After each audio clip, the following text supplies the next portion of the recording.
And then,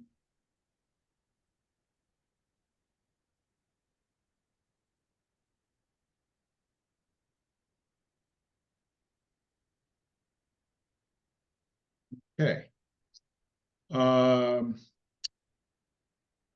Evening, everybody.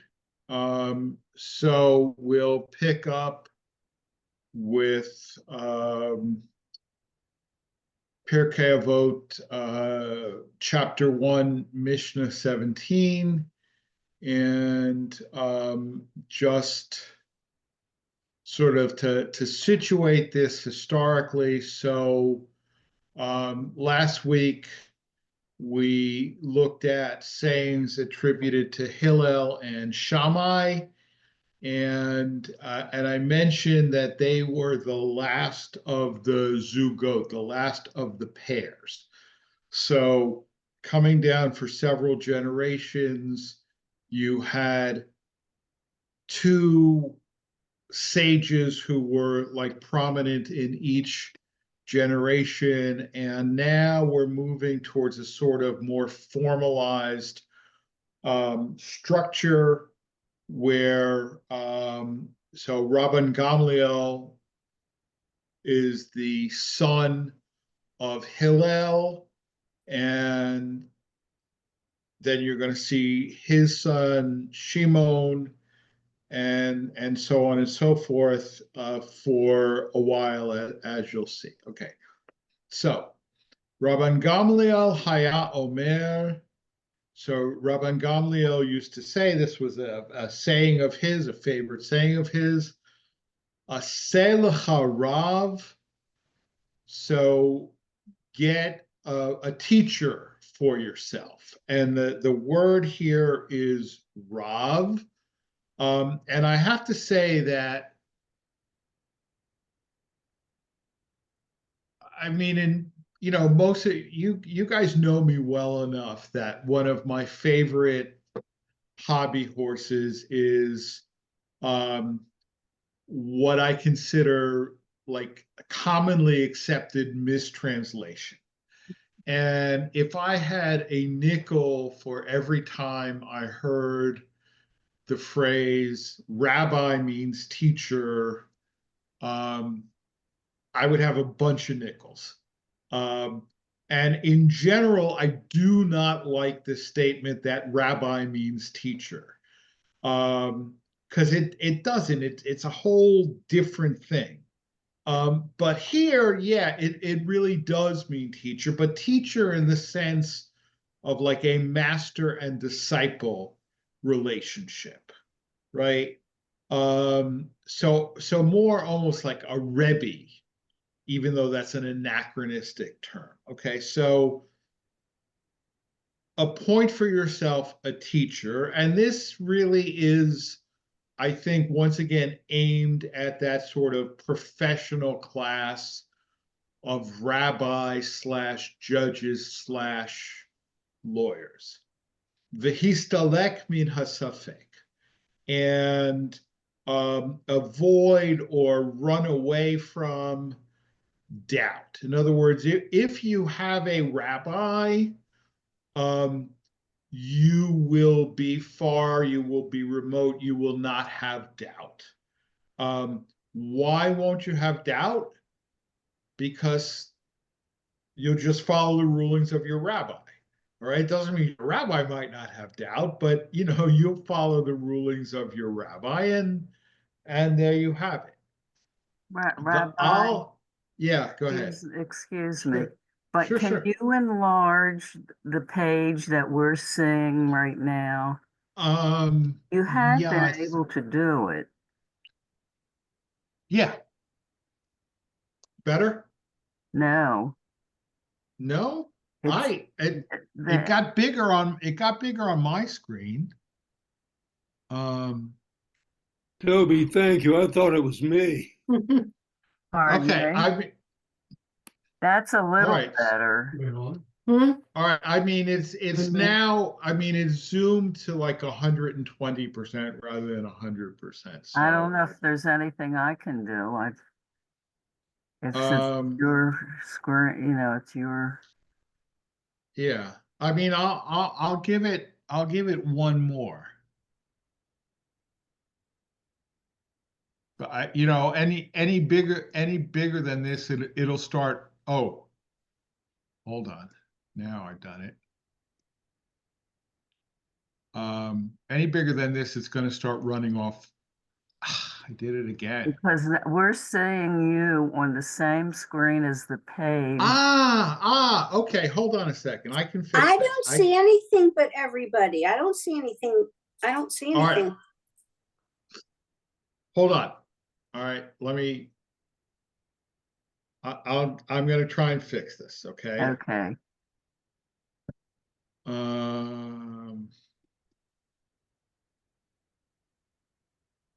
Because I'm not We're necessarily appointing you seeing as the what you captain guys of are the seeing. team. Ah, Thank you. okay. Better?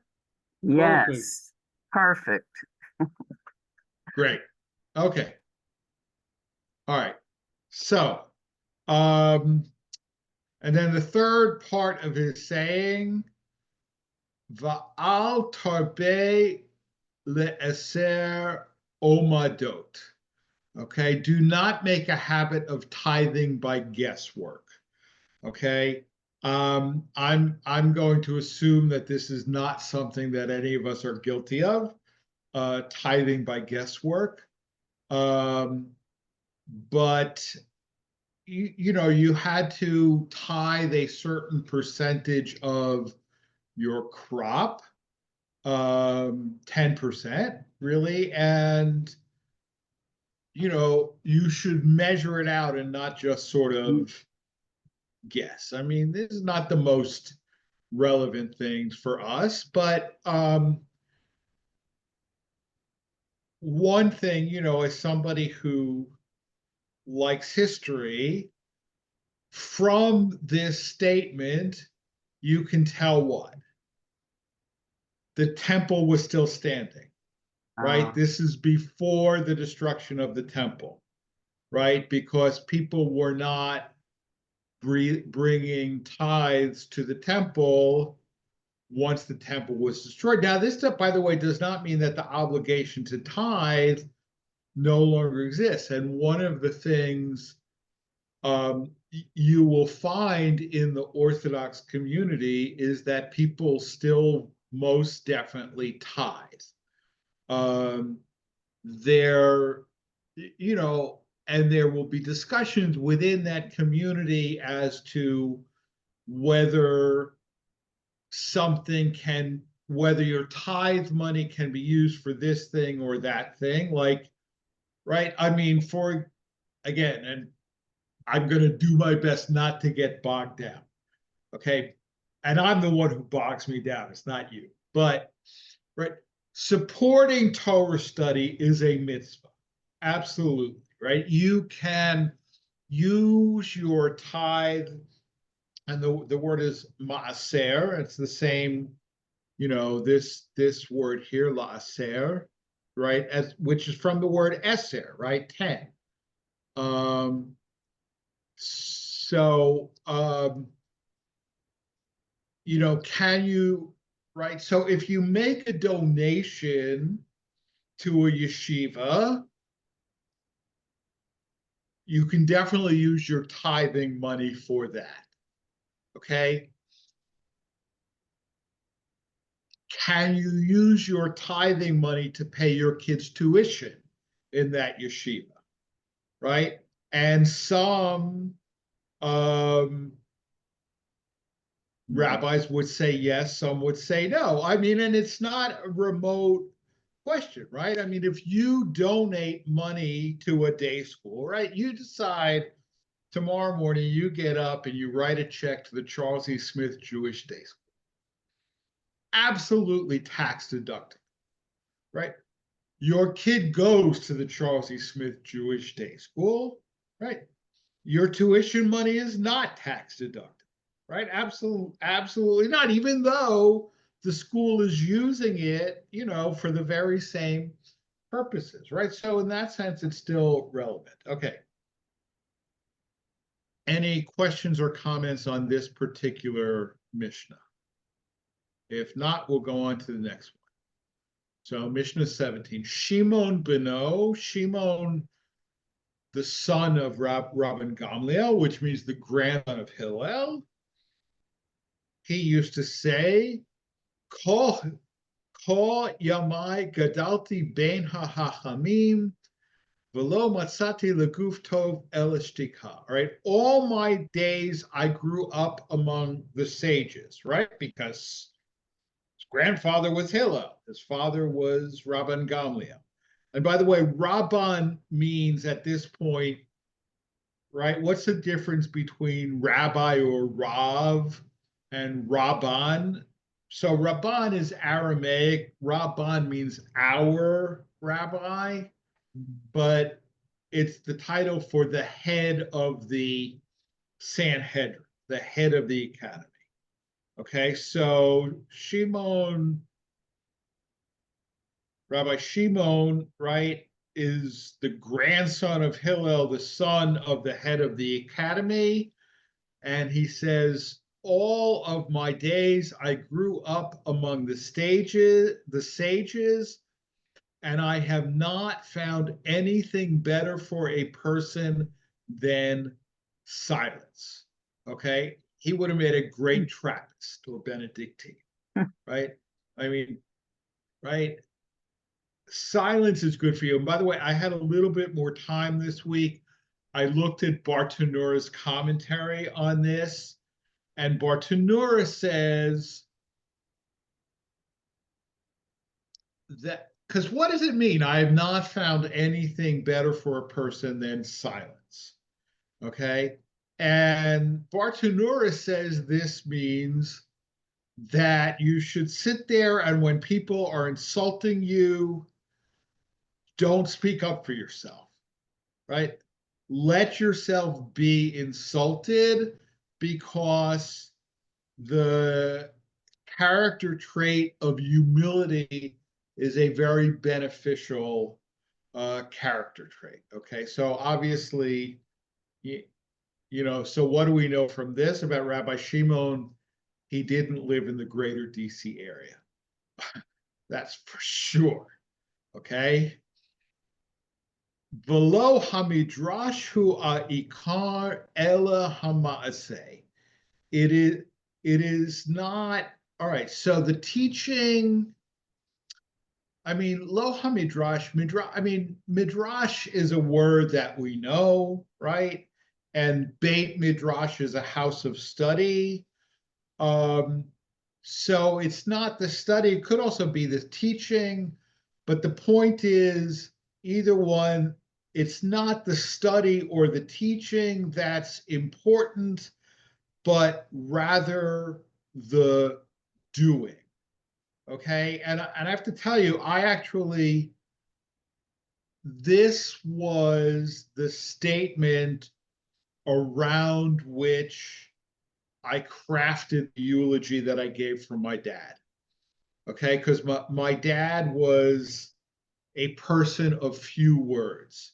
And one of the things that my brother and I both felt about him was that he rarely, if ever, told us that he loved us. He rarely, if ever, said he was proud of us. He rarely, if ever, congratulated us for, and, it's tempting, therefore, to think that he didn't love us. But lo hamidrash hu ikar ela hamaaseh, right? It's not the expounding, and I think actually expounding is the best way to translate this word midrash. It's not the expounding, it's the doing, right? I mean,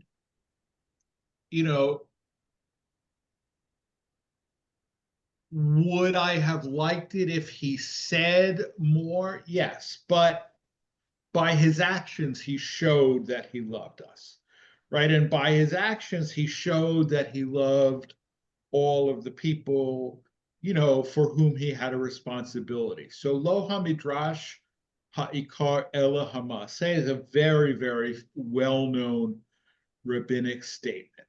Okay? V'chol hamarbe dvarim mevi chet. Whoever engages in too many words brings about sin. Okay. Comments or questions on this Mishnah? Yeah, Alan. Rabbi, what bothers me about this, and it bothers me in a few of these, really especially when you're talking about law and you're talking about how people might want to live their lives, you need a balance. And we know today that it's important that your actions are very important, but you also need to have some words. And the question is where the line is drawn. Um, I don't want to say I don't find this to be good advice. It has to be taken in context. But I think this is concerning, because if you really do have somebody who doesn't say anything, it could drive kids to therapy. Or if you don't stand up for it, this is exactly opposite of what Hillel says. If Sure. I'm not for myself, who is for me? And if I'm for myself alone, who am I? I just find that, and again, this is sort of an abbreviated form, but I really think they need to talk about a balance in here. Right. Well, look, I don't disagree, right? But this is Shimon's perspective, right? I mean, it's not, and this is to me, I mean, the beauty of the tradition is that it is multivocal, right? And which is another reason perhaps that everything is presented in the name of the person who said it, right? This is not, ex cathedra, right? It's it's not per curiam, right? It is the voice of this particular person, right? And you can tell, I mean, if I were to play, amateur psychoanalyst for a moment, I would say Shimon ben Gamliel was probably bitter, right? I mean, he comes across as a kind of taciturn person, right? I mean, you know, I grew up my whole life among sages, right? Nothing better than silence, right? You know, and and then saying, it's not the expounding that's important, it's the doing, right? Is that a critique of his father and his grandfather? Could be. I mean, I don't know enough about his biography, right? But if I'm reading into it, so, I would say that if you find, Shimon's sayings not that useful, then, they're not that useful. I mean, I would say, one thing, because I mean, to me, right? I mean, I'm always asking myself the question, right? It's an interesting academic exercise, right? To ask myself, well, what does this tell me about 2,000 years ago? Right? But it's more important, what does this tell me about today? Right. And one of the things, right, and one of the things, and here I am going to get like explicitly political, is that I would say don't pay too much attention to what the incoming president says. Okay? Because 90% of what he says, he's not going to do. Right? Because I mean, we know him already, right? I mean, he's not exactly an unknown quantity, right? Today he'll say one thing and tomorrow he'll say something else, right? Because it's always the last person who had his ear, right? And um and he'll say he wants to do something and either the courts will prevent him or it's just not feasible, it won't happen or whatever. I mean, not that things that he says aren't concerning, right? But I'm less interested in what he says and more in what he does, right? And um, so it's not the expounding, it's the doing that's the most important, whether for good or for bad. Okay, so next Mishnah. So Rabban Shimon ben Gamliel, now this is the same guy, but I guess at this point, when he's making this statement, he's the head of the Sanhedrin, right? So that's why he's called Rabban. Right? Rabban Shimon ben Gamliel, Omer. So Rabban Shimon ben Gamliel used to say, Al shlosha dvarim ha'olam omed, the world stands on three things: al hadin, on justice; the al ha'emet, on truth; the al hashalom, on peace. Shene'emar, emet umishpat shalom shiftu b'sha'arechem. Execute the judgment of truth and peace in your gates. Okay, and so, right, I mean, right, we need all of these things, right? We need justice, we need truth, and we need peace, right? Having said that, right, sometimes you can't get all three, right? And very often you can't get all three. I mean, in many ways, I think truth and peace can often be in conflict, right? Truth and peace can often be in conflict. I mean, if you look, for example, at the Arab or at the Palestinian-Israeli conflict, right? And the number of people who want to talk about 1948, okay? Frankly, and this is on both sides. If you want to have peace, do not talk about 1948.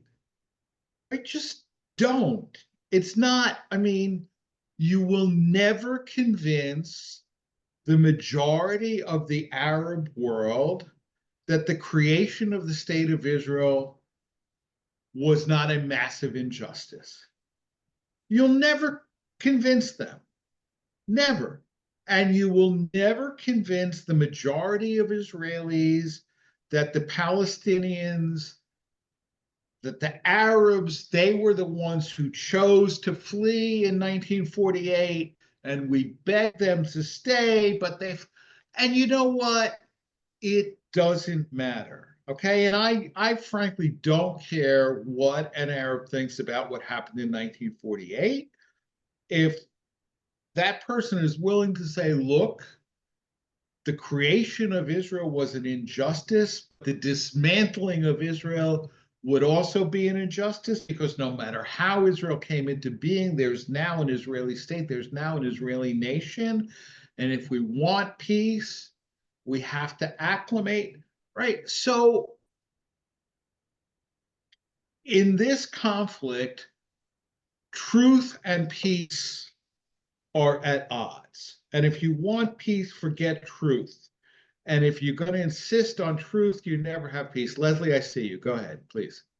Okay, this this reminds me of the story about, I don't remember how many men there were, but they were blind, and they came upon an elephant, and one of them touched the legs and said it's like a tree trunk, and one of them, all those, everybody Right, knows sure. that story. Right. And the point is, they all were speaking the truth, but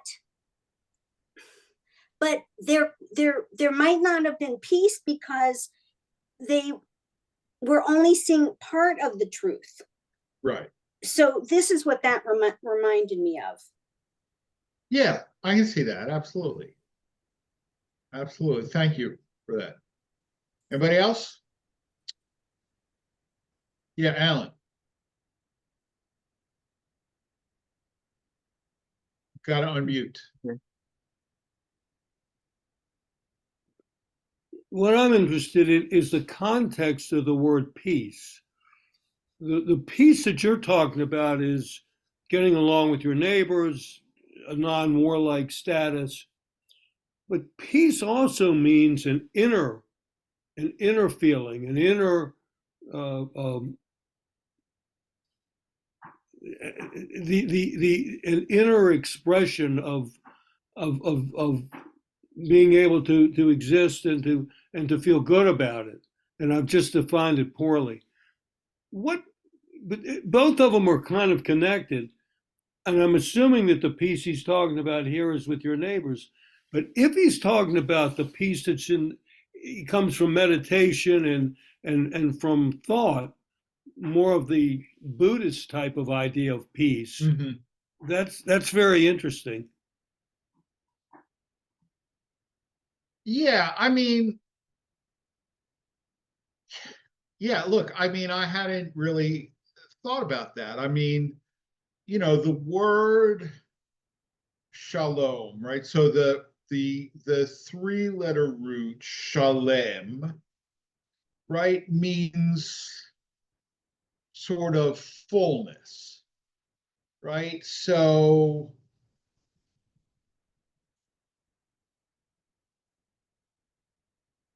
so there is definitely that sort of inner peace aspect as well, right? I mean, it seems to me that in this particular Mishnah, right, the context would be talking about interpersonal relationships, right? And so,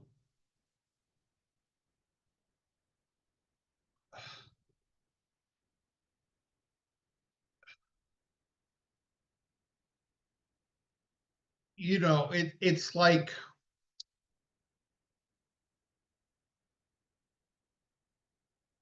I mean, it would be great to get to a situation with our neighbors, right, that we can really like accept the fullness of the other person's truth, and they can accept the fullness of our truth, right? I mean, I would just be happy if in my lifetime we could get to a point where we're not killing each other, right? You don't have to love me. You don't have to rejoice that I'm here, rejoice that I exist. Just, don't try to kill me anymore, and I won't try to kill you. And, maybe 2 generations down the road, we'll go beyond that, right? So, like, it's similar. Like when people say to me, that the ethnic nation states are bad, and the goal should be one democratic state in which Jews and Arabs enjoy full equality and so on and so forth. I agree with that. Okay. I agree with that. But you don't go overnight from killing each other to holding hands and singing kumbaya, right? I mean, that's a great, it is a great goal, right? It is a great goal, but if you insist that anything short of fulfilling that goal is a failure and unacceptable, that's where that's where we part ways, right? Let's stop the killing, right? And then figure out the rest. Right. On to the next. All right, so now we're not only in a new Mishnah, but we're in a new chapter. And you'll see that stylistically, this is somewhat different. Rabbi Omer. So first, Rabbi said, okay, now, Rabbi, who is Rabbi? Okay, who is Rabbi? And Rabbi is Yehuda Hanasi. Okay, so Yehuda Hanasi, often translated as Judah the Prince. Nasi does not exactly mean prince. I mean, the word Nasi is like somebody who is like lifted up. Okay, so like the modern Hebrew word for a president is Nasi. Okay, but who was Yehuda Hanasi? He was the head of the Sanhedrin, under whom the Mishnah was codified. Okay, so, and you're going to see that we're going to be going back and forth from like different generations. Okay, so this is this we're no longer in chronological order. Okay, so what does it mean that the Mishnah was codified, right? I mean, we are looking at a tractate of the Mishnah, right? And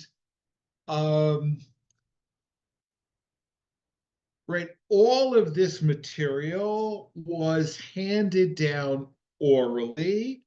Okay, and why was it handed down orally? Because there was actually a rabbinic edict against writing it down. Okay, why?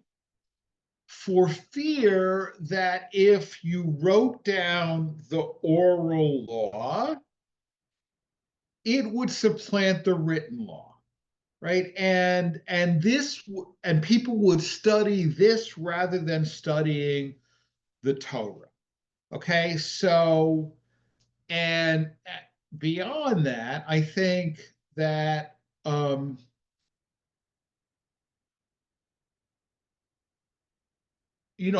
give you an analogy, right? There have been times when I have tried to look up laws, right, and figure out what they mean.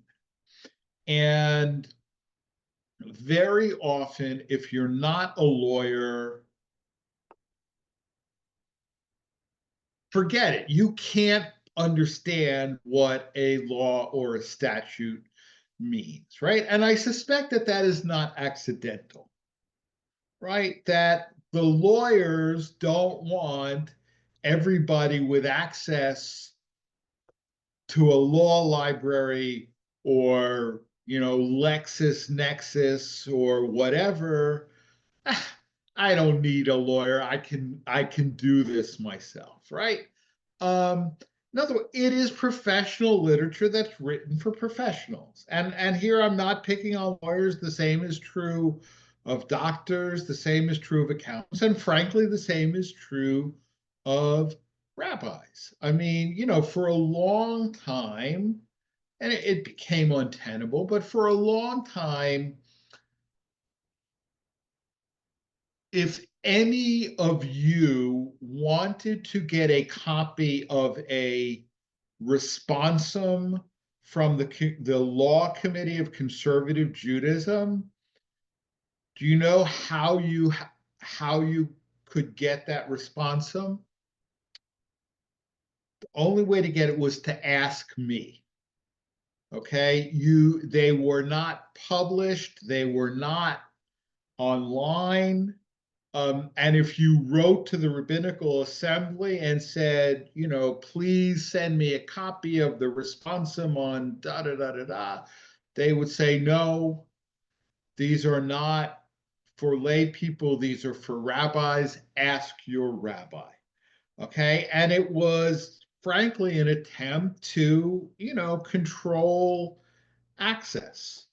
Right. And right, all of the responses are online now. They're easily acceptable. But I have to tell you that sometimes a congregant will come to me and they say, Rabbi, I read the responsum on blah, blah, blah, blah. And you think you read it. What you actually did is you misread it. I mean, because it is professional literature. It is not intended for everybody. Okay, so, but eventually, the Roman persecutions got to be so heavy that there was a real fear that everybody who knew the oral law would be wiped out, quite literally. And so a decision was made, the only way to preserve it is to write it down. Okay, and so that was what was considered a hora'at sha'ah, a temporary ruling for a specific situation of crisis that was not intended to be like permanent, right? And what I find like fascinating as a student of like rabbinic literature and rabbinic history is that this concept of hora'at sha'ah, right, of a temporary ruling to meet a specific crisis, right? Remember when having services on Zoom was a hora'at sha'ah, right? Having services on Zoom was a hora'at sha'ah, right? It was never intended to continue forever. Guess what? Right? We ain't never going back, right? It's just not happening, right? And so, and the same thing happened with the Mishnah, right? I mean, the fear that the Mishnah would become the study text is exactly what happened. Okay, now I'm not talking about us having a Mishnah text. I'm talking about that's how we got the Gemara. Because if you wanted to become a rabbi, you studied the Mishnah. And now, if you want to become a rabbi, you study the Mishnah and the Gemara, which makes up the Talmud. Okay, so Rabbi Omer, so Rabbi Yehuda Hanasi would say, Ezuhi derech yeshara sheyivor lo hadam. What is the straight path that a person should choose for himself? Kol shehi teferet leoseha v'tiferet lo min ha'adam. All right, a path that brings honor to the person who adopts it, and that person receives honor from others. Okay, so I mean, what you can see here is that, right, Yehuda HaNasi has totally different personality than Shimon ben Gamliel, right? Shimon ben Gamliel, right, choose a path that will cause other people to honor you, right? I can imagine Shimon ben Gamliel saying, who cares if other people honor you, right? They're all schmendricks anyway, right? So, this text is multivocal, as it should be, right? Okay. V'havei zahir b'mitzvah kala chiva chamura she'ena tayodea matan scharan shel hamitzvot. Okay, so, and he says, be careful with a light mitzvah or an easy mitzvah. I mean, some of this, again, it's not, translation is not always exact, right? But kal means light, but it also means easy. So be as careful with a light mitzvah as with a heavy or a serious or an important mitzvah. She'ein ata yodea matan scharan shel mitzvot, because you don't know what is the reward for any particular mitzvah, right? In other words, you might say, this one's not an important mitzvah, I won't worry about it, okay? Which is frankly something that everybody does, right? I mean, you know, because I know everybody who I'm looking at, right? None of you observe every possible mitzvah, right? Including me, right? And none of you, and all of you observe some mitzvot, right? And each one of you makes a decision as to which mitzvah you're going to observe and which mitzvah you're not going to observe and why. And frankly, and here I may be going out on a limb, I'm not sure that the reward, right? What do we mean by reward? I'm not sure, but I don't know that any of us is thinking, well, I'm going to observe this mitzvah because I'm going to get a big reward for it, and I'm not going to observe this one because it is a small reward. No, that's not. I mean, I don't think that's the way, frankly, that most of us work. But if there is a system of reward for the mitzvot, right? You don't know what that system is, right? Because you're not the one who created the system and you're not the one who implements the system. V'havei mechashev hefsed mitzvah keneged hara, and weigh the loss or the cost of a mitzvah against its reward. Yeah, Joe. How are we to distinguish a light commandment from a grave one? I don't know. I don't know. I mean, I think maybe easy and difficult is the best way to translate it rather than, like any other way, because I will tell you that in the Talmud, right, it actually says that when somebody wants to convert, right, and this is very interesting. I mean, there is a sense, certainly in the Orthodox community, right, that, and even to some extent in our community, that you have to have a lot of knowledge in order to be allowed to convert. The Talmud doesn't seem to think that. The Talmud says you teach them some mitzvot kalot and mitzvot hamorot, the same exact terminology here. Okay, so I think, knowing that other context, I think easy and difficult is probably the best way to translate this, actually. And I mean, having said that,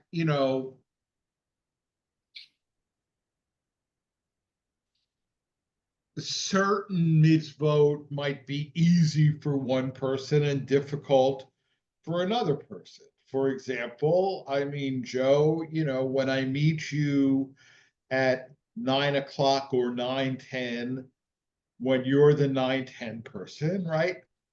Frankly, it's easier for me to walk to shul than it is for you to walk to shul, right? It's not necessarily easier for me to walk to shul than it is for Alan and Arlene to walk to shul.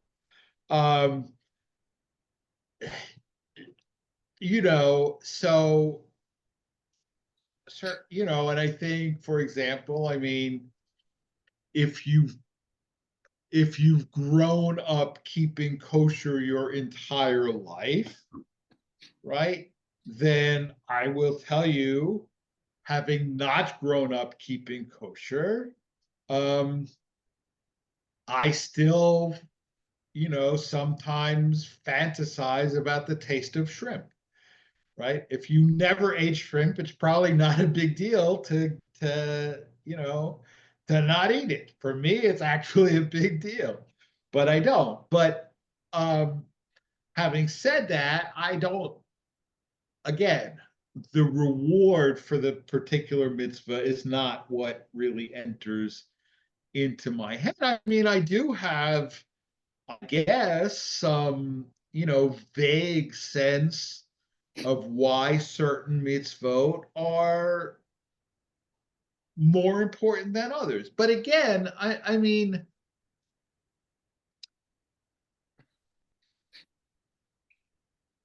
these texts are about an ideal. They're not a reality, right? I mean, if you want to be accepted as part of the Orthodox community, right? I mean, what's a colloquial term for Orthodox, right? Shomer Shabbos, right? Shomer Shabbos, Sabbath observant, right? Nobody talks about somebody being Shomer Shatnez, right? You know what Shatnez is? Shatnez is the prohibition against wearing a garment that is mixed linen and wool, right? I'm Shomer Shatnez. I mean, in theory, you should, right? But but if you're not Shomer Shabbos, you're not going to be accepted as part of the Orthodox community, right? I mean, the big three mitzvot to be accepted as part of that community are Shabbat, Kashrut, and Taharat HaMishpacha, family purity, right? Meaning woman goes to the mikveh after her period, et cetera, et cetera. The difference is, right, if I keep kosher or don't keep kosher, right, that's a public thing, right? People can observe whether you keep kosher or not. If you live in a, tight-knit community, people can observe whether you keep Shabbat or not, right? People don't know whether you keep Taharat HaMishpacha, right? They don't. But, why are those more important than Shatnez, right? Or, certain, because they just are. I don't know why. But okay, so Yehuda HaNasi says, take into account the cost of a mitzvah and weigh it against its benefits. Uschar avera keneged hefsada, and similarly, the benefit of a transgression against its loss. Okay, and that's why I think, I mean, there are certain things that tend to be, I mean, it would be interesting to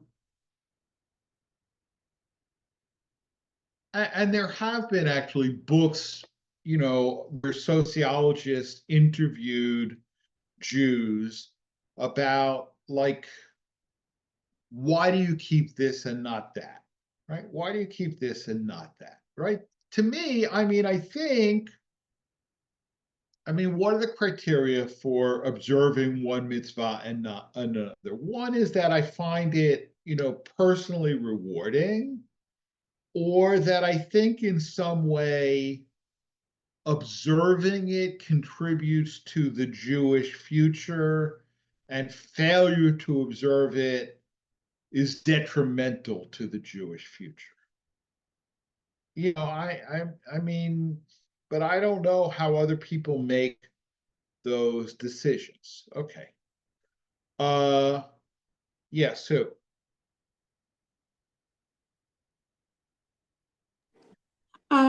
So in thinking about this, I was thinking about the difference like in Reform, Conservative, and Orthodox. And my feeling has always been, I guess, a little bit different than Reform. It seems to me that the Reform community, the scholars or whatever, has made the decision over time that certain things are important and certain things aren't. And that's the way the reform movement has progressed. And to me, I would rather have all of those important things stay important.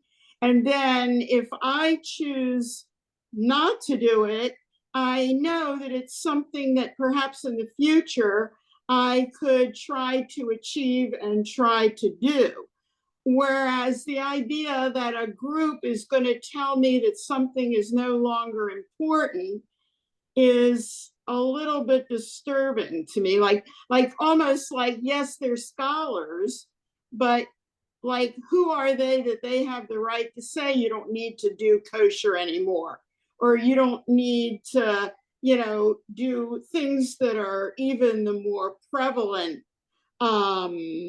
teachings, not like you shouldn't hold a pencil on Shabbat, but even just observing Shabbat or observing kosher, that these people are saying that it's no longer important.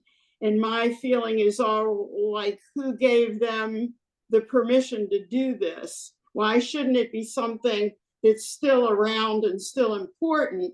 But if I feel like I can't achieve it right now, I know that it's still something that I should be working on.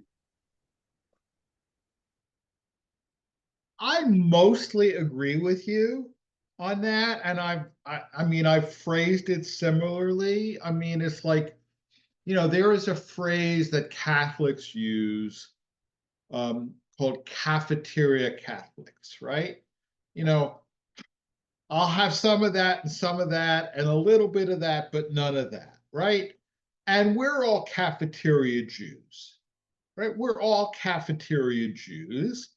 And in theory, right, the difference between us and Reform is that our cafeteria has the full menu, right? And you may choose it, you may not choose it, but it's there for you to choose, right? Whereas the Reform menu is more limited, all right? And I think on a very practical level, that's mostly true. Having said that, there are things that you actually can't choose within our context, right? You can't choose mechitza, right, in our context, right? Mechitza, you can't, right, a separation between men and women. You can't choose that, right? And if you decide somehow that mechitza is something that is important to you and you want to observe it, you have chosen yourself right out of the conservative movement, right? And, frankly, I said this just today, okay? There's all kinds of different Facebook groups, and there's a Facebook group called Serious Discussion About Conservative Judaism. Okay. And one of the things that's been being debated there is whether or not the Rabbinical Assembly will change its position and allow conservative rabbis to officiate at intermarriages. Okay. And I absolutely believe that will happen. And whereas a few years ago, I would have been vociferously opposed, my position is, frankly, right now, you know what? I no longer care whether the RH changes its position, as long as it doesn't change its position until after I'm retired.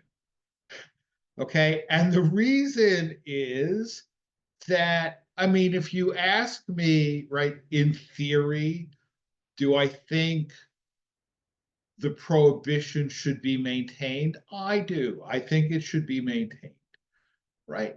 But I also acknowledge that there are strong arguments on the other side of this debate. My problem is, having been part of the reform community and seen what happened there, is that once something becomes permitted, it very quickly becomes mandatory. Okay. And I mean, I've seen, my classmates who swore that they would never officiate at intermarriages, who now all officiated intermarriages, right? And is it because they sincerely changed their mind? Perhaps. Is it because they like being employed? Perhaps, right? And you are unemployable as a Reform rabbi if you don't officiate at intermarriages. And the minute that it becomes permissible for conservative rabbis, you will be unemployable as a conservative rabbi if you don't, in the same way that you are. I mean, how long has conservative Judaism been egalitarian, right? I mean, we have been ordaining women as rabbis and cantors for less than 40 years, right? But if you are not egalitarian, you are unemployable as a conservative rabbi. Frankly, if you are not willing to grant full equality to gays and lesbians, you are unemployable as a conservative rabbi.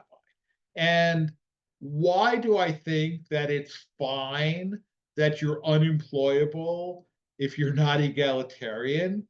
And I think it's fine if you're not employable if you are not for LGBT equality, because I agree with those things, right?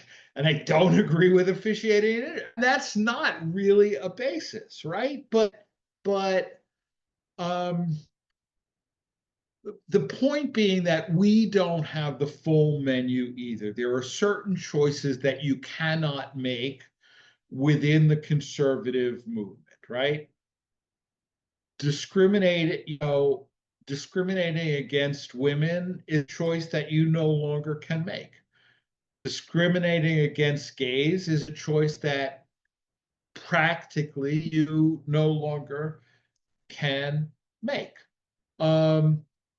And conversely, the reform movement would say, look, you want to keep kosher, keep kosher.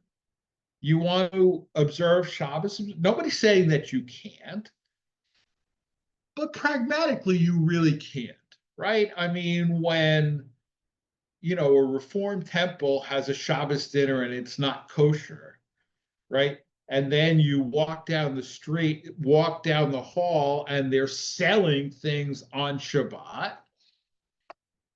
Even though in theory you can be as observant as you want, in practice it's really hard to, exist within that context if you want to be more observant than average. So in that sense, Sue, I do, like I say, I mostly agree with you. I don't fully agree with you because I think we also have I would say that our menu is richer and fuller, but it's not 100% either. So thank you. I mean, to me, look, I have to say, we are covering much less ground in each class than I originally thought that we would. I really thought that we would do this like for a month and a half and be done with it. But it's great. I mean, because I think we are really taking this stuff and it's not just, an academic exercise. We're really sort of looking and saying, well, what does this say to me about like where I find myself today and so on and so forth. I think that's really, really helpful. So anyway, trying to, keep the class to its allotted hour. So wrap up now and thank you very much and Shabbat Shalom. Rabbi, thank you, and thank you Thank for you. preparing this. Thank Great. All you. right. Thank you. Thanks. Thank you. Thank you, Rabbi. Okay. Good Thank night. you. Shabbat shalom. Shabbat Shalom.